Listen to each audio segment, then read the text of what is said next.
teman-teman semua, kita bersyukur pada sore hari ini Tuhan masih berikan kita kesempatan dan masih mengizinkan kita untuk kita dapat melakukan ibadah kita dari rumah kita masing-masing.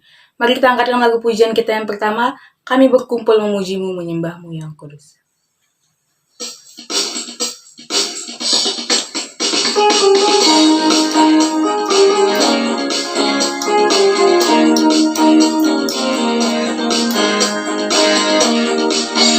Kami berkumpul memujimu, menyembahmu yang kudus. Kami berkumpul memujimu, menyembahmu yang kudus.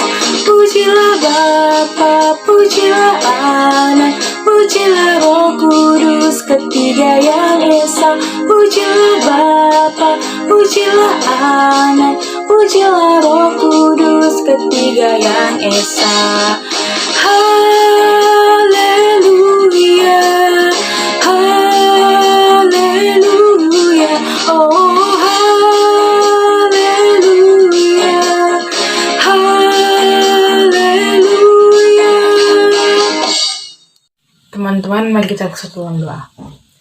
Tuhan Yesus yang baik, yang berkata dalam kerajaan surga, terima kasih pada sore hari ini Kau masih memberikan kami kesempatan untuk kami dapat melakukan ibadah di siri kami, walaupun itu secara online dari rumah kami masing-masing ya Tuhan.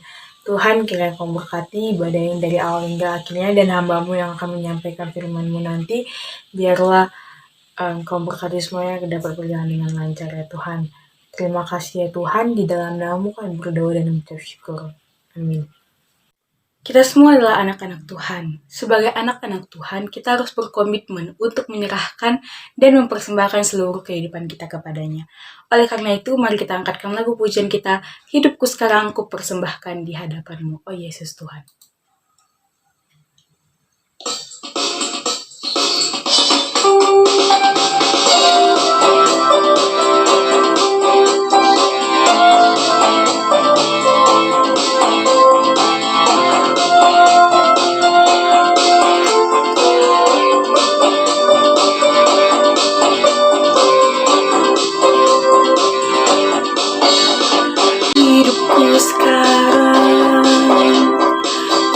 Persembahkan di hadapan-Mu, oh Yesus Tuhan.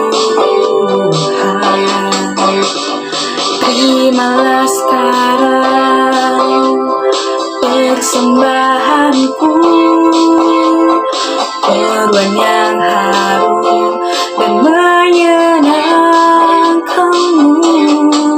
Segenap hatiku, segenap jiwaku, kan ku sembah Kau Yesus Tuhan. Tak berubah selamanya cinta kasih-Ku padamu. Ku mau hidup selamanya untuk senangkan hati-Mu. Tak berubah selamanya cinta kasih-Ku padamu.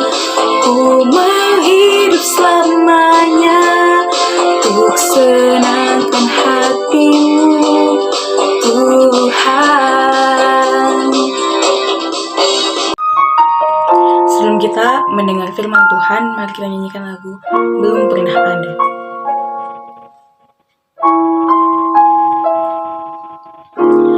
Belum pernah ada kasih di dunia sanggup menerima hidupku apa adanya selain kasih-Mu, Yesus.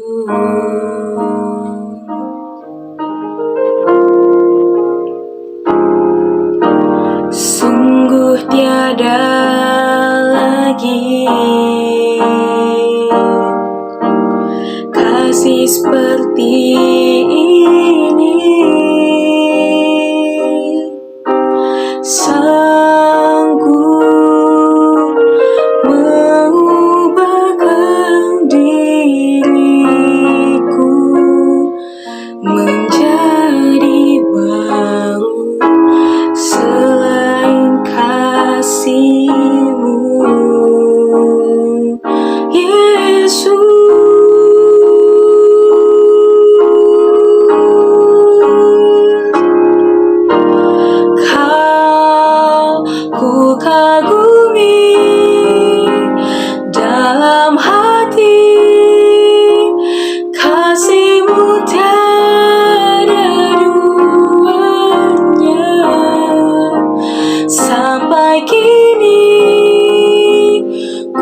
Saya bacakan untuk kita semua. Percayalah kepada Tuhan dan lakukanlah yang baik. Diamlah di negeri dan berlakulah setia. Dan bergembiralah karena Tuhan, maka Ia akan memberikan kepadamu apa yang diinginkan hatimu. Serahkanlah hidupmu kepada Tuhan dan percayalah kepadanya, dan Ia akan bertindak. Serahkanlah hidupmu kepada Tuhan dan percayalah kepadanya, dan Ia akan bertindak.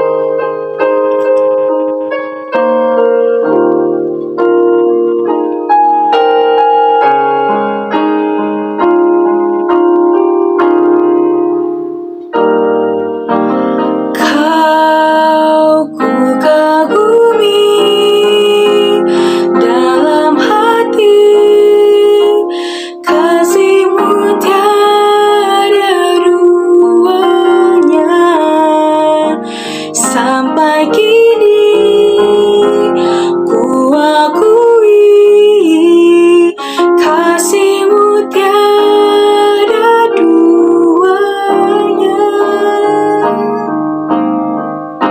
Shalom adik-adik, kita akan masuk ke dalam firman Tuhan. Kita akan mendengarkan firman Tuhan hari ini dalam rangka Sumpah Pemuda. Kita mendengarkan firman Tuhan dengan tema janjiku, janjimu, janjimu dan janji Tuhan. Itu ya. Jadi kunya huruf kecil, munya huruf besar. Mari kita berdoa dulu terlebih dahulu sebelum kita dengar firman Tuhan. Bapa dalam sorga ini kami Tuhan, kami sangat bersyukur jika hari ini kami bisa kembali mendengar firman Tuhan dalam Zoom yang dikerjakan oleh PDPA untuk Departemen Remaja ini. Maka kami serahkan ke tangan pengasihan-Mu, baik peralatan, baik kami semua yang menikmati. Biarlah Tuhan akan memegang, berkuasa, berotoritas, menjamah semua adik-adik yang mendengar juga dalam pemeliharaan-Mu. Roh Kudus yang akan menjamah mereka dimanapun mereka berada. Kami serahkan waktu ini ke tangan pengasihan-Mu. Roh-Mu yang kudus akan bekerja dengan segala dinamika di tempat kami masing-masing. Kami serahkan waktu ini ke tangan pengasihan-Mu. Segala anak-anak iblis yang menghalangi kami untuk menikmati firman-Mu Tuhan, dalam nama Yesus kami patahkan, kami tolak itu. Berfirman Tuhan, kami siap mendengarkan. Dalam Yesus kami berdoa. Amin. Shalom. Ya, kita bertemu lagi dengan saya, ya, Pendeta Bangun Siombing. Menarik sekali ya, dengan hari pandemi ini kita sudah mulai masuk ke dalam PPKM ya, untuk turun dia mungkin di level 2, dan bahkan nanti kita berdoa supaya itu berakhir sehingga kita bisa sekolah seperti biasa, dan juga tentunya ibadah kita ini bisa juga akan berakhir dari Zoom ya, kita kembali ke ibadah tatap muka.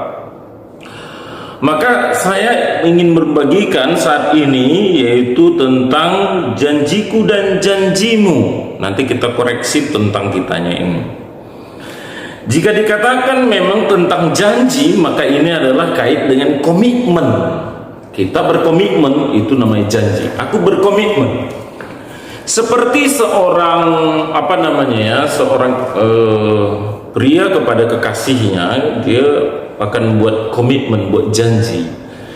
Jika dalam masa pacaran dia berjanji setia.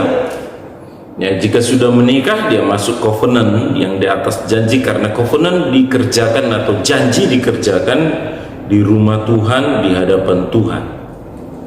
Itu pernikahan ya. Nah, komitmen yang kita buat adalah komitmen yang berbicara tentang bagaimana kita bersedia memberikan yang terbaik di dalam kita berjanji itu. Jadi kita sedang meletakkan diri kita berada di dalam janji. Jadi adik-adik pernah nggak berjanji ya? Apakah berjanji kepada teman, berjanji kepada kepada orang tua, berjanji kepada Tuhan juga. Mari kita membaca terlebih dahulu dari Daniel 1 ayat 4. Kita ingin melihat dulu orang-orang yang kalau mau berjanji di hadapan Tuhan seperti apa.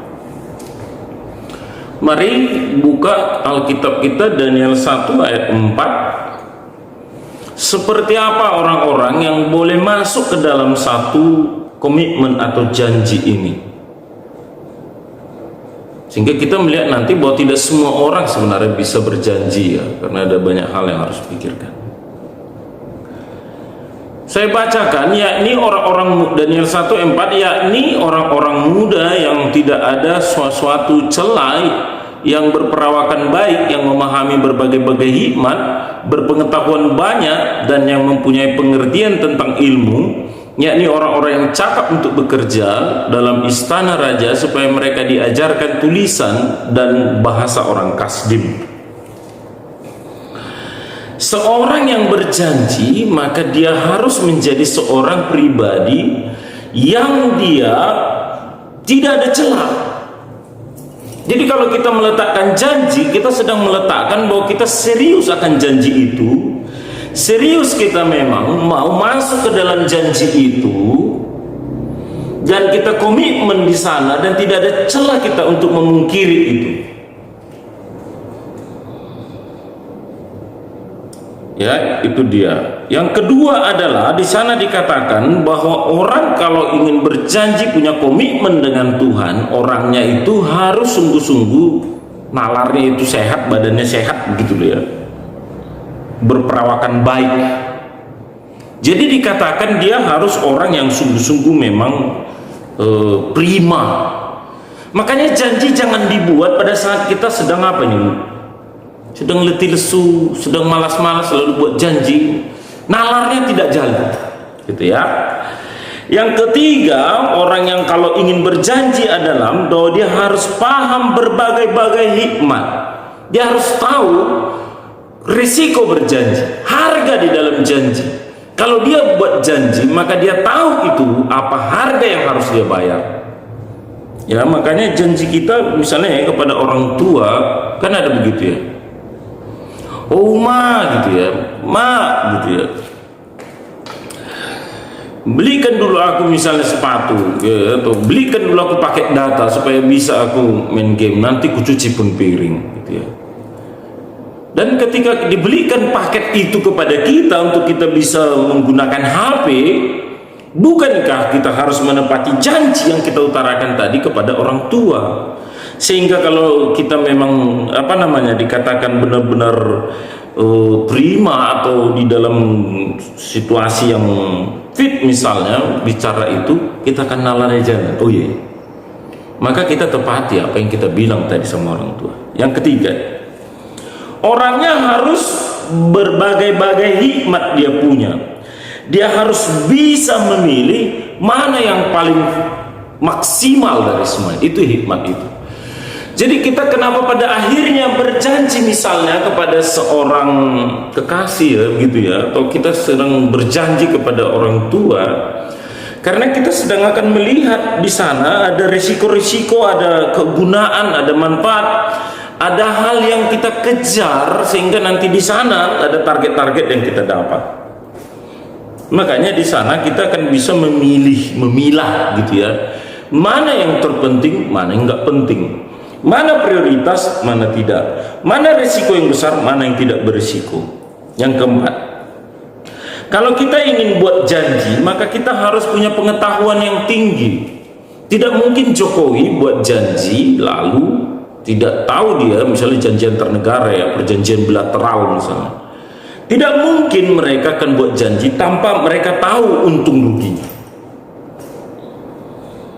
Tidak mungkinlah pemuda-pemudi Indonesia meletakkan sumpah pemuda dalam rangka ikrar ingin menyatukan bangsa Indonesia, satu bahasa, satu bangsa, satu bendera. Tidak mungkin. Tapi karena mereka memang melihat kalau kami bersatu adanya, maka kami bisa mengerjakan sesuatu yang besar di depan itu. Maka mereka sangat mengerti pentingnya mereka untuk sumpah pemuda. Ya, jadi kalau kita misalnya buat janji, kita harus mulai pikirkan pengetahuan kita harus tinggi. Kita harus yang kelima punya pengertian tentang ilmu. Jadi kita harus tahu ya, belajarlah adik-adikku ya. Kelas berapa kita sekarang ini? Satu-satu kalian kelas berapa? Kalau kelas 1, kelas 2 mau menghadapi apa ini? Jadi kalau nggak komitmen belajar, dari mana kita akan bisa nanti berguna di masa depan? Apalagi kelas 3. Jika kita sekarang kelas 3 SMP, kelas 3 SMA, betapa itu menjadi bagian yang harus benar-benar komitmen untuk belajar. Berjanji untuk dirimu bahwa engkau akan mau belajar. Kalau tidak nanti bisa apalagi kita hanya belajar Zoom, dan Zoom tidak ada konsentrasi yang cukup memadai untuk kita bisa menangkap ilmu pelajaran. Setelah ini kita akan bahaya ya, yang masuk SMP akan runyam, yang masuk kuliah akan runyam karena tidak serius selama ini belajar. Karena di dalam masa Zoom ini agak sulit sekali ya kita melihat pelajaran bagus dikerjakan. Yang keenam, terakhir adalah bahwa jika kita ingin masuk ke dalam komitmen atau janji, kita harus bicara tentang apa itu? Tentang kita mau untuk kerja, cakap bekerja katanya di situ ya, Daniel 1:4 ini. Maka di sana kita harus setia mengerjakan hal kecil sampai hal-hal besar. Maka orang-orang yang mau berjanji ya, ketika kita meletakkan janjiku katanya begitu ya, maka di sana tidak boleh kita menjadi orang yang ceroboh. Sebaliknya ya, jika tadi itu Daniel 1 berbicara akan hal itu, maka kita harus berbicara sekarang ada posisi sebaliknya. Jika kita meletakkan janji kita dengan tidak sungguh-sungguh di sana karena kurang tadi pemahaman kita tentang janji itu, kita akan masuk ke dalam hal-hal yang ceroboh karena terlanjur komitmen berjanji.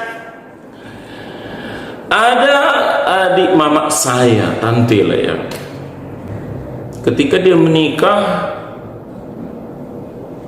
tidak ada pacaran ya, makanya kalian nanti kalau boleh sebelum menikah pacaran lah ya, minimal 2 tahun, jangan cepat-cepat, pikirkan baik-baik. Ketika dia buat janji di dalam pernikahan tanpa mengenal dengan baik siapa calon suaminya, ketika masuk pernikahan banyak sekali masalah. Ada juga jemaat saya seperti itu. Tidak dia pikirkan ketika masuk ke dalam janji pernikahan, dia tidak kenal, tidak tahu tantangan di sana karena tidak ada pengetahuan, pengertian, hikmat tadi waktu masuk ke dalam pernikahan. Dia yakan saja, baru 3 bulan menikah dia bunuh diri. Ceroboh dia meletakkan janji pernikahan itu, mau menikah, mau dibawa ke gereja, mau.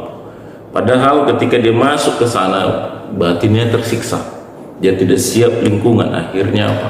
Bunuh diri. Ceroboh, makanya ceroboh itu bisa terjadi karena apa? Dia mengambil keputusan terlalu buru-buru. Jadi nggak boleh buru-buru.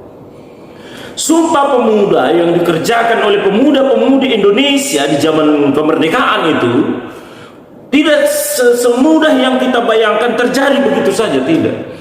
Betapa dipikirkan, dirapatkan, didiskusikan apa Sumpah Pemuda yang mau kita munculkan ini. Ya, karena kalau kita tidak bersatu kita akan mudah dicerai-beraikan. Makanya mereka itu waktu itu bersepakat apa? Kita harus satu bahasa, kita harus buat kita satu bangsa, negara Indonesia ini. Kita buat bahkan kita bersatu bendera merah putih. Bahasa kita bahasa Indonesia, bangsa kita bangsa Indonesia, bertumpah darah Indonesia itu. Makanya kalau kita bicara tentang janji, tidak boleh kita berpikir pendek. Jangan sampai kita meletakkan janji itu kita melihatnya tidak berpikir panjang. Kita harus pikirkan risiko-risikonya.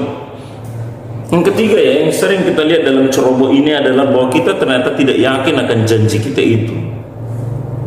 Jadi adik-adik jangan mudah berjanji ya, berjanji sama kawan, ayo ketemuan yuk, ayo makan yuk, ayo di simpang. Padahal kita tidak ada waktu, kita sedang mau melawan orang tuanya, kita tidak tahu, akhirnya kita goyah. Begitu dia kena kita ditegur orang tua, nggak janji kita kepada teman, akhirnya batal, akhirnya teman kecewa sama kita. Makanya betapa penting harus pintar ya, wawasan berhikmat. Itu makanya dibilang dalam rangka komitmen ini harus sungguh-sungguh kita melihat kesiapaan diri kita ini. Satu yang ingin kita lihat dulu, tentang kitanya dengan Kristus, ya. Jadi kita jangan coba dulu lihat yang lain, kita lihat dulu apa janji kita kepada Tuhan Yesus. Komitmen kita kepada Kristus harus sungguh-sungguh janji yang benar. Ini lagi hari Sumpah Pemuda ya, dalam rangka memperingati itu. Tapi kita jika ikut Kristus, ikut Dia saja, tidak boleh ada yang lain. Jika kita hanya ikut Tuhanlah, tidak boleh ada yang lain. Tidak boleh berdukun-dukun, tidak boleh menduakannya. Karena Yesus Kristus jalan ke sorga, Yesus Kristus jalan satu-satunya menuju sorga, tidak ada jalan lain.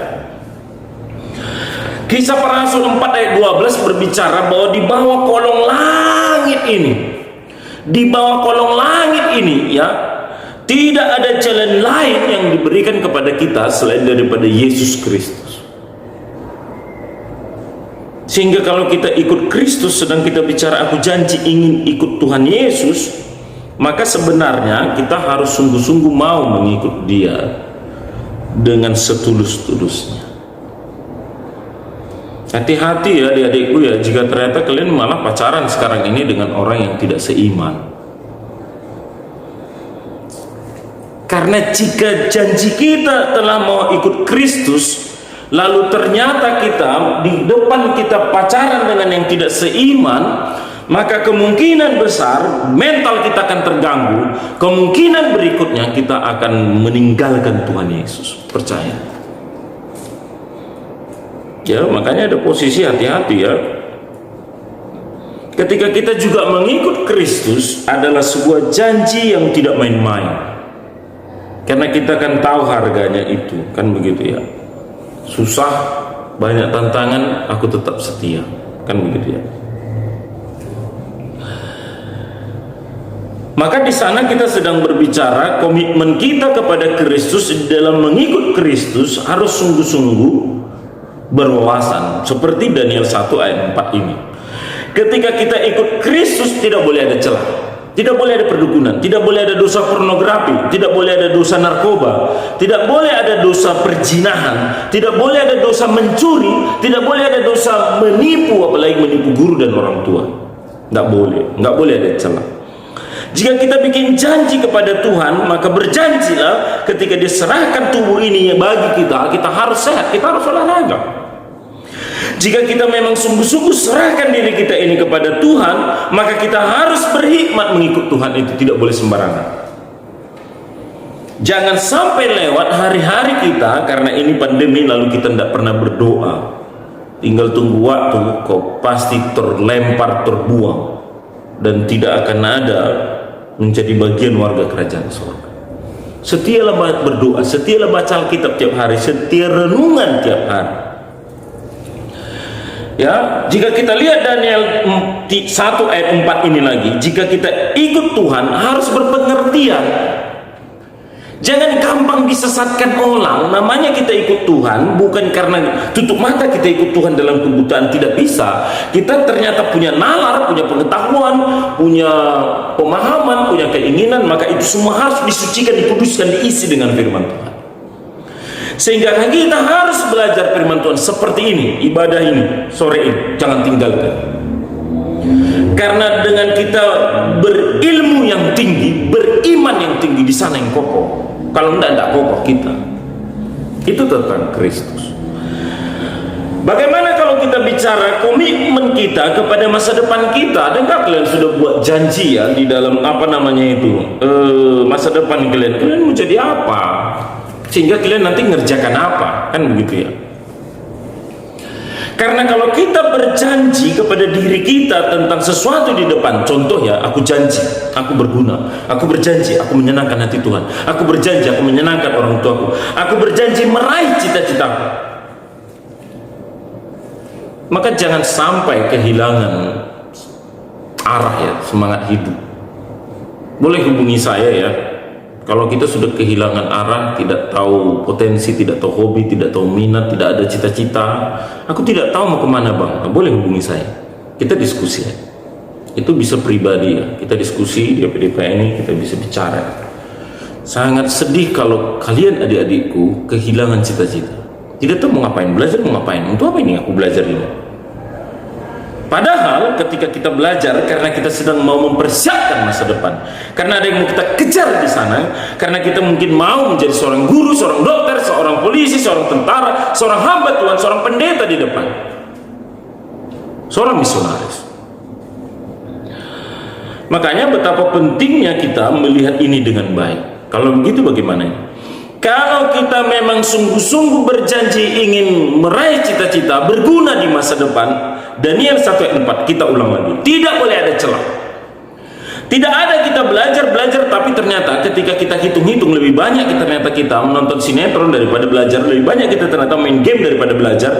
Itu celah kebohongan, itu celah kebodohan, itu celah kita kemiskinan.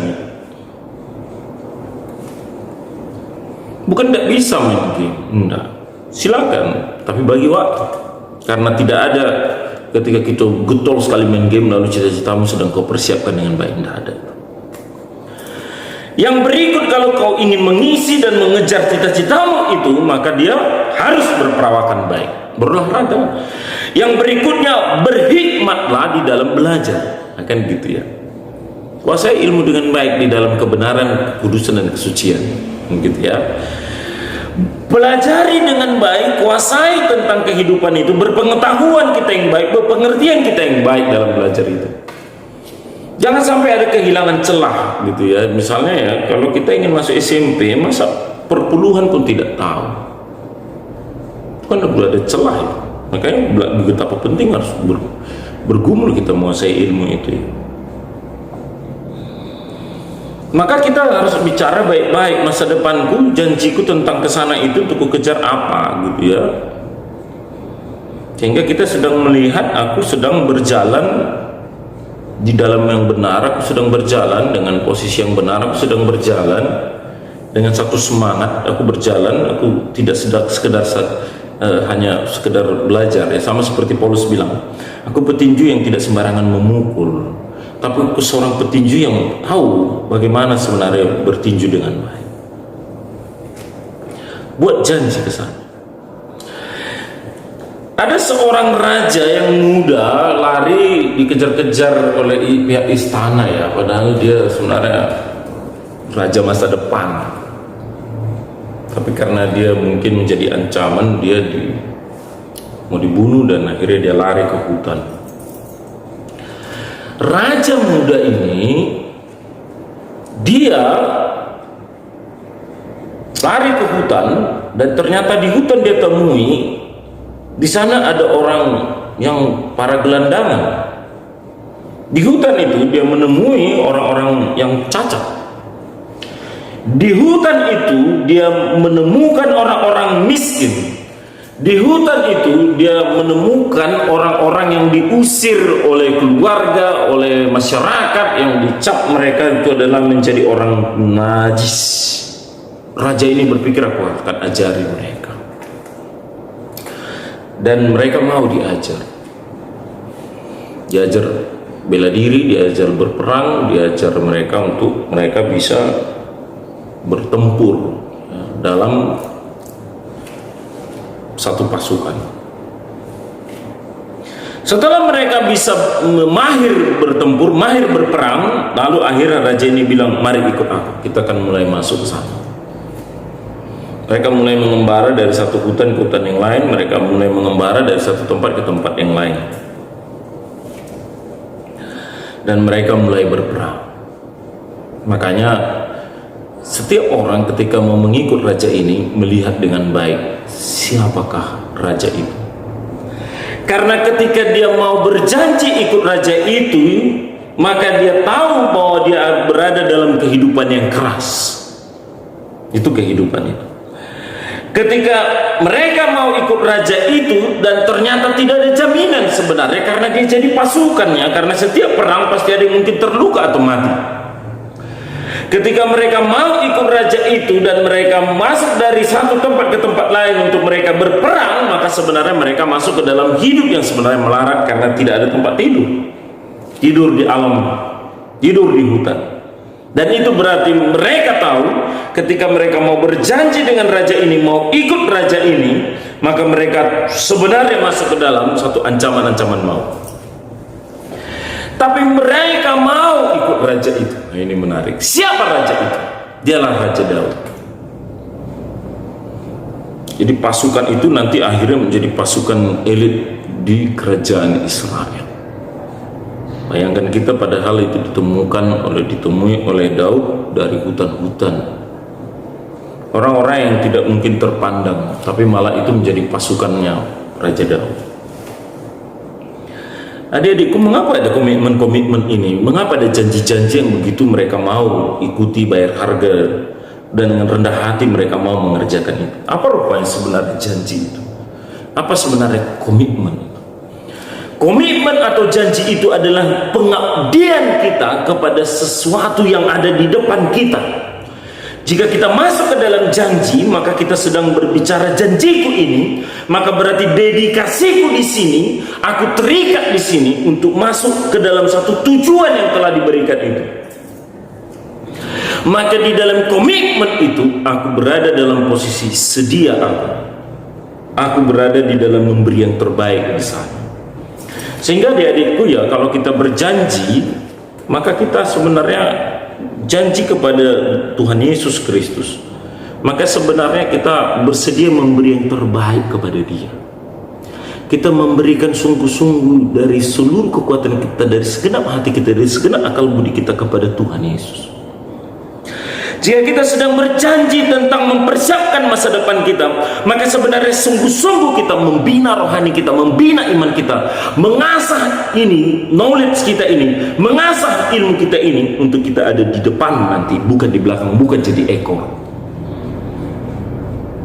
Maka ya, coba ya, dalam Sumpah Pemuda, dalam tema ini, janji kita sebenarnya kepada Tuhan seperti apa? Janji kita kepada orang tua seperti apa? Adakah kita mau menjadi sampah masyarakat? Apakah kita mau menjadi gelandangan karena kita tidak mau belajar ini? Apakah kita mau akan terbuang karena kita tidak mau siapa Tuhan Yesus Kristus? Jangan, berhentilah, bertobatlah, datanglah kepada Tuhan Yesus. Dia akan perkokoh iman, perkokoh masa depan.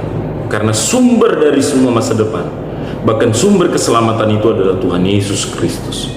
Dia tidak akan kecewakan engkau. Datanglah kepada Yesus, berjanji pada Dia, karena Dia tidak akan pernah mengingkari janjinya, karena Yesus setia kepada janjinya. Mari ikut Dia yang tidak akan pernah mengecewakan kita. Amin. Mari kita berdoa. Bapa dalam sorga, terima kasih Tuhan, kami sangat bersyukur kami mendengarkan firman. Biar hari ini Tuhan kami mengevaluasi dan memperbaharui janji-janji kami, supaya kami tidak murahan berjanji kepada orang tua, kepada guru, kepada Tuhan secara khusus. Jadikan kami pribadi-pribadi yang memegang baik tentang janji. Jika ya, kami katakan ya, jika tidak, kami katakan tidak. Sehingga kami menghargai semua perjanjian. Secara khusus ketika kami berkomitmen mengikut Kristus, meteraikan kami menjadi anak-Mu Tuhan. Ketika kami berjanji ingin meraih masa depan kami dengan baik, gugah hati kami supaya belajar sungguh-sungguh. Terima kasih Tuhan. Kami sangat bersyukur untuk firman-Mu. Biarlah Engkau ini meteraikan dalam hidup kami. Terpujilah Engkau. Dalam Yesus Kristus kami berdoa. Amin. Baik adik-adikku, kita akan tutup ibadah kita ini. Kita akan berdoa. Mari kita berdoa. Bapa dalam sorga, kami sangat bersyukur kami bisa beribadah, kami bisa memuji Tuhan, kami dengar firman-Mu, dan kami saat ini bersapaat. Tuhan berkatilah supaya kami semua di dalam perlindungan-Mu. Engkaulah Tuhan yang akan menopang kami selepas pandemi ini, yang akan segera berakhir, dan kami sangat berharap akan hal itu, supaya Tuhan berkati semua kami, supaya persiapan kami semua bisa divaksin, kami semua bisa sekolah dengan baik nanti tatap muka, sekalipun dalam 1 atau 2 tahun kami tidak sekolah, tapi mampukan nanti kami bisa mengiringi studi dengan baik lagi di depan ini. Tuhan tolong kami semua, berkati orang tua kami, berkati EPDPA, berkati pengurus remaja, berkati Tuhan. Di masa pandemi ini kami akan semakin bertumbuh dalam Tuhan. Kami bersyukur untuk ibadah sore ini, terpujilah nama-Mu Tuhan.